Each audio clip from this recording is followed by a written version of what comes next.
This week, a key question emerged from Microsoft investors. Is the company's massive spending on artificial intelligence a path to dominance or a drag on the bottom line?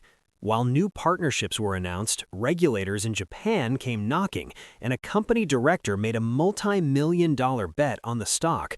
Was this a breakout week for the software giant, or just a pause in a recent downturn?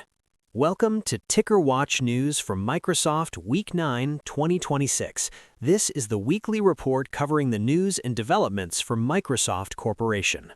It's been a challenging month for Microsoft shares. Following the last earnings report about a month ago, the stock has fallen roughly 7%, underperforming the S&P 500.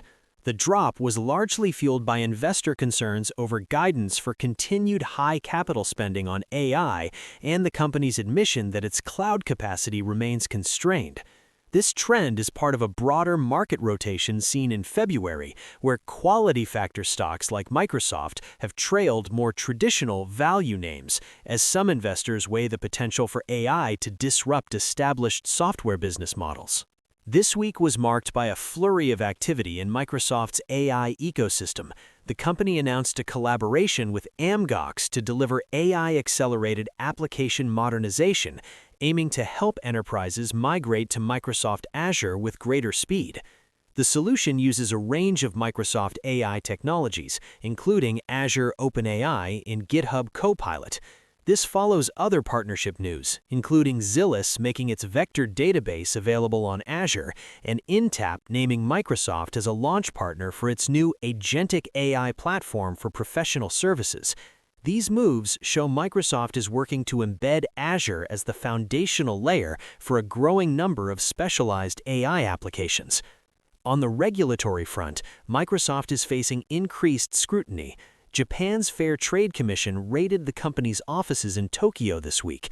The investigation is looking into suspected anti-monopoly practices related to the Azure cloud platform, specifically whether Microsoft improperly restricted customers from using rival cloud services. This development adds to growing regulatory pressure on the company's cloud business in markets around the world. The scale of Microsoft's AI infrastructure investment continues to be a major story. The company was highlighted as one of the key tech hyperscalers with aggressive multi-year investment plans for data centers and GPUs. Underscoring the energy needs of this build-out, Constellation Energy announced it had expanded its power agreements with data center operators, including Microsoft. While a recent funding round for OpenAI did not include new investment from Microsoft, reports this week reaffirmed that Azure remains the exclusive cloud provider for OpenAI's core products and APIs. Finally, there were notable internal developments. In the gaming division, Asha Sharma was appointed the new CEO of Microsoft Gaming. Asha, who previously worked in Microsoft's AI division, is expected to drive a strategy that more deeply integrates AI tools into game development. Meanwhile, the company's Dynamics 365 business application suite continues to be a consistent source of growth, reporting a 19% revenue increase in the last quarter, with Microsoft guiding for similar high teens growth to continue. Investor sentiment around Microsoft remains mixed, largely centering on the AI spending debate. While the stock fell sharply after the last earnings report, it saw a rebound mid-week. The rally was partly attributed to comments from AI firm Anthropic, which suggested its tools are designed to complement, not replace, existing enterprise software. This appeared to ease some of the market's broader fears about AI disruption that had been weighing on the software sector. Adding a bullish counterpoint to the recent negative sentiment, a filing revealed that Microsoft director Stanton John purchased 5,000 shares of the company's stock at an average price of around $397. This multi-million-dollar insider buy signals a vote of confidence from within the company. Still, not all analysts are convinced.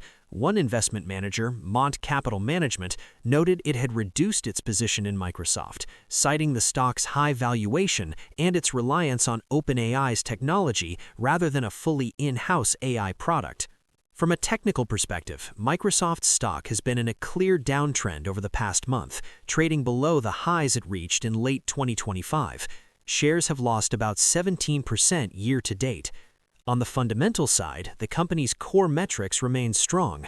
Azure and other cloud services revenue surged 39% in the last quarter, and the company reports that over 90% of Fortune 500 organizations are now using Microsoft 365 Copilot.